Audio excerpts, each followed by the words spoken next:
Good afternoon, everyone. Myself Aditya Kumar. I'm a nursing tutor, and I'll just gonna demonstrate you how to perform CPR. Okay.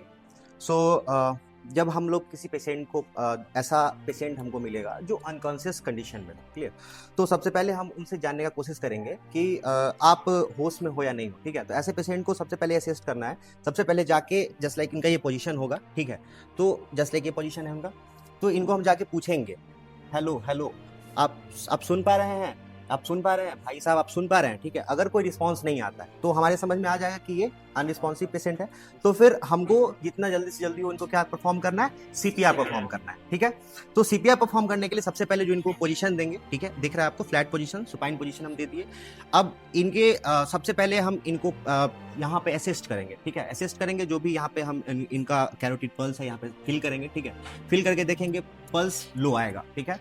Patient unconscious आएगा, breathing होगा नहीं, ठीक है। Gasping breathing होगा, gasping breathing just like पता नहीं चलेगा कि वो सांस ले रहे हैं या फिर नहीं ले रहे हैं, ठीक है।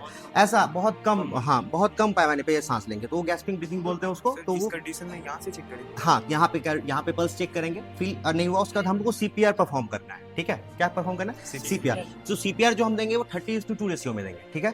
30:2 मतलब 30 बार सीपीआर देंगे, 2 बार रेस्पिरेशन देंगे, क्लियर। तो सीपीआर हम कैसे देंगे? जस्ट लाइक हमारा ये पोजीशन होगा, हम अपने आप को स्टेबल पोजीशन पे कर लेंगे, ठीक है, क्योंकि सीपीआर जो है वो फास्ट प्रोसीजर है, ठीक है। तो अपने आप को कंफर्टेबल पोजीशन पे कर लिए। फिर देखिए ये स्टर्नम दिख रहा है, स्टर्नम पे मैंने अपने हैंड को यहाँ रखा है, ठीक है। और 30:2 रेशियो में, मतलब देखिए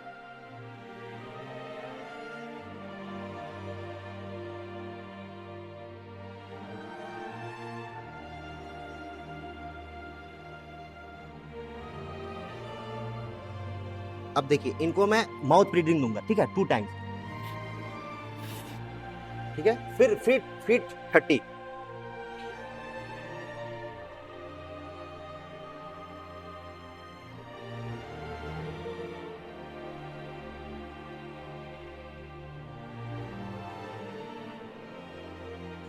फिर इनको ब्रीदिंग देंगे, ठीक है,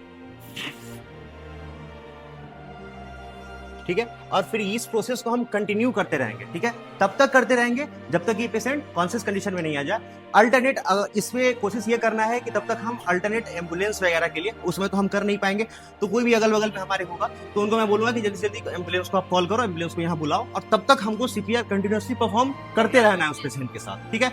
और जितना जल्दी से जल्दी हो इनको हॉस्पिटल में ले जाके एडमिट कर देना।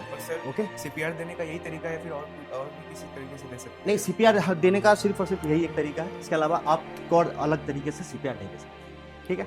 सर जैसे मैं पल्स रेट यहाँ से मुझको फील नहीं हो पा रहा है, तो यहाँ से ऑलरेडी पल्स जो है ना वो लो मिलेगा आपको पेशेंट का, क्योंकि इसका ब्रीदिंग लॉस हो चुका है, कार्डियक अरेस्ट है पेशेंट को, ठीक है। तो आपको पल्स उतना फील होगा नहीं, तो इसीलिए आपको सीपीआर परफॉर्म करना है, इसको रिससिटेट करना है कि जल्दी से जल्दी ये सांस लेने लग जाए, और सांस लेने लग जाएंगे तो फिर बाकी धीरे इनका जो कंडीशन है वो नॉर्मल। सर जैसे में पेशेंट होते हैं तो पेशेंट कई तरह के होते हैं, ओल्ड एज भी काफी होती है, उसके साथ भी सीपीआर ऐसी? हाँ बिल्कुल, उनके साथ भी उस तरीके का ही परफॉर्म करना है, और 30 डिग्री तक उनको लेके जाना है, होल्ड करना है, ठीक है। यस।